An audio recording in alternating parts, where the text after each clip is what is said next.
But if you Google greatest heavyweights of all time, which I did just today, you come up with just one name. That's Muhammad Ali. And now acclaimed filmmaker Ken Burns and his team have produced a comprehensive look at the man, the athlete, and the public figure. It's called simply Muhammad Ali. It premieres on PBS on September 19, and here is a small taste of what's to come. Without any further introduction, Muhammad Ali. He's young, he's handsome. They know it. Never talk about who's gonna stop me. Well, ain't nobody gonna stop me. I'm showing the world that you can stay yourself and get respect from the world. He's 22 years old. And he's standing up to the whole establishment. Wait till you see Muhammad Ali. Without any further. We welcome now the man himself, Ken Burns, now back to Bloomberg. Ken, thank you so much for being with us. I've watched it. It is magnificent, as you'd expect. But give us a sense. I always am curious. You pick these very carefully. What caused you to pick this particular topic at this particular time? Well, let me say, David, that and it's great to be with you as always.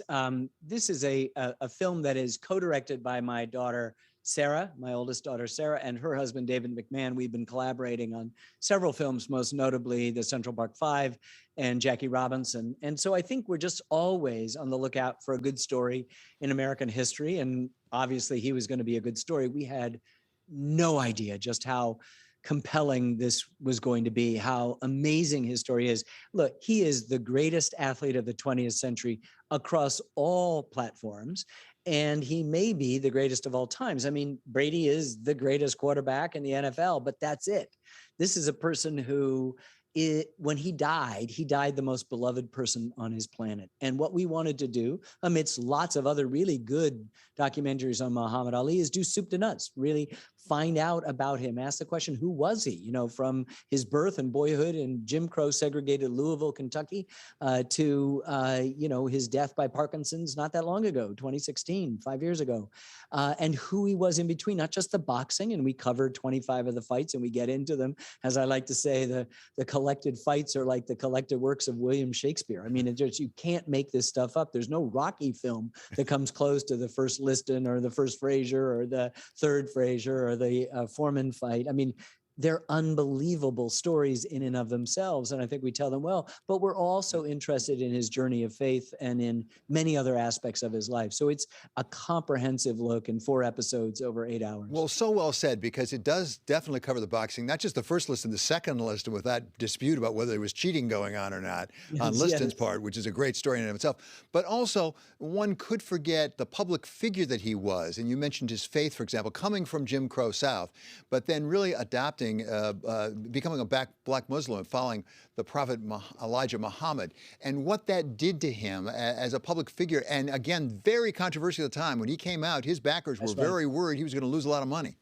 Yes, and in fact, there's an amazing interview with a British journalist who says, to his backers, how much has he lost? Oh, he's lost this endorsement, and what do you Christians think about him being a Muslim? And he said, well, I think that people ought to be able to believe what they believe in. And then he says, but this is a hate group. And he said, well, if it is a hate group, he can't be a member because he doesn't have a hateful bone in his body, which just tells you how much about love this story is. I mean, he intersects with all the major things about the role of sports in society, the role of Black athletes, the nature of Black masculinity and Black identity. He's about the civil rights movement, which isn't monolithic. It's all different sorts of things. And he chooses one kind of branch of Islam, a cult that doesn't really bear resemblance to Islam.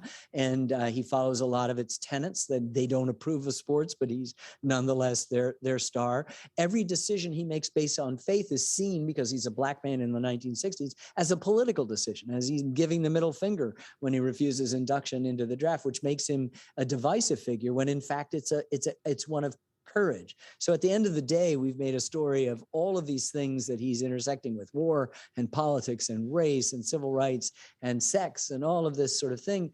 All of the things we're dealing with right now, which makes Muhammad Ali extremely contemporary. But really, this is a story about freedom. And it's very difficult for a Black person in America to escape the specific gravity of the kind of experience they've had. It's about courage, and he exhibits courage that very few of us will ever exhibit, willing to sacrifice his life, willing to sacrifice his career at the height of that career. And it's about a four-letter word, David, that you and I can use. The FCC permits us to use it, but we don't like to talk about it, and that's love. And the only way you die the most beloved person on your planet is that has been your overwhelming message. And it was, you could see it in his face in some of the early rare footage that we got. You can see it in some of the comments that people miss in other films about him that we were able, because of the 7 years we took to do it. Thank you, PBS. It's just a remarkable story. He's as interesting as any American I've ever come across in my 50 years of digging. And can you mention there, among the very many things that he interacted with, one of them was Vietnam, something that you were no stranger to. You have treated that at some length. And in watching this, I'm reminded that it was 1966, actually, when he refused to be inducted. That's right. And in retrospect, you know, being anti-Vietnam for those of us of our generation, that was a pretty popular position. But in 1966, it was not. It was not just white Americans, but black Americans who often turned on him. This is that you have to understand how much this bragging, handsome guy who told you he was handsome, he wasn't behaving the way any athlete had ever behaved before. So that's strike one. Then he wins the championship against Liston, and he declares he's part of this separatist Nation of Islam cult. Strike two. And then when he's inducted into the army, he refuses to go. Strike three in a big way. And it's only later on when he's exonerated by the Supreme Court on a technicality, and he comes back to fighting after losing so much time. And we now forget that this was a divisive figure and a divisive action. It wasn't for us because we were on the right side of it, but people had not yet understood the extent to which our government had been lying. And again, I think it's really important, when he took that action, it was presumed to be political, when in fact it was faith-based. The Supreme Court had already permitted conscientious objector status by Jehovah's Witnesses and other sects that disapproved of fighting, that were pacifists, but they wouldn't allow it from him. And when the prosecutors recommended X, sentence, the judge threw the book at him and gave him the maximum sentence he could, trying to teach him a lesson. That's politics. That's not faith or religion, what we're supposed to be able to do. We've got to be aware of all of that stuff. It's a big deal. And remember how popular the war was until it was. So by the time he comes back, he's a hero. Let me take you outside your comfort zone just briefly here at the end. You're a documentary filmmaker, a very distinguished one. You're not a commentator. At the same time, having worked on this intensively with Muhammad Ali, what, if anything, does that experience back in the 60s, how does it read against what we're experiencing in the United States of America right today in the aftermath, for example, of George Floyd?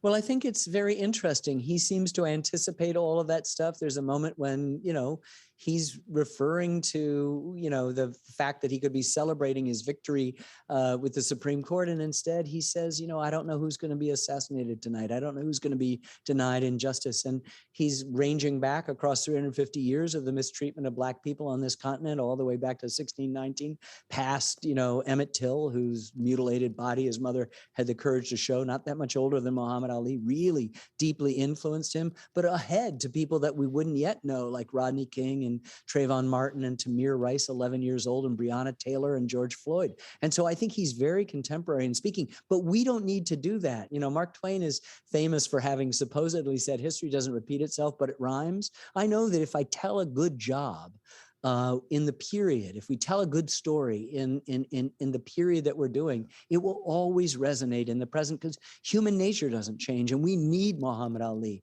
not just his overwhelming love, but the complexity of his story. He doesn't have to be perfect. Heroes aren't perfect. And he's got many flaws. And as you saw, we hold his feet to the fire for those flaws, his serial philandering, his abandonment of Malcolm X, his treatment of Joe Frazier, using the language of a white racist against another Black opponent. All of this is inexcusable, and the film doesn't excuse it, but I think it helps us put him in context, so that as we arrive in today, Muhammad Ali is speaking to us with an unbelievable force. So Ken, I'm going to cheat here and try to squeeze one more in, just because I enjoy talking to you so much.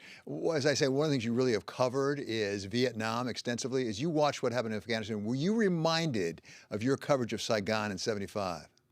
Of course I was. I mean, you couldn't help seeing a Chinook helicopter lifting off over the rooftops of a foreign nation and not do it. But I think it's there that the similarities end in a visual sense. I think what the American people have to go back is that we often get very excited about going to war to solve some problems, and it very rarely, if ever, solves it. We're really good at finishing wars, right? The First World War, the Second World War, not so good when we start them. And obviously in our longest war in Afghanistan, we lost sight of what it was about almost immediately within the first few months, and was distracted by another target that seemed, equally important, Iraq, all of that stuff.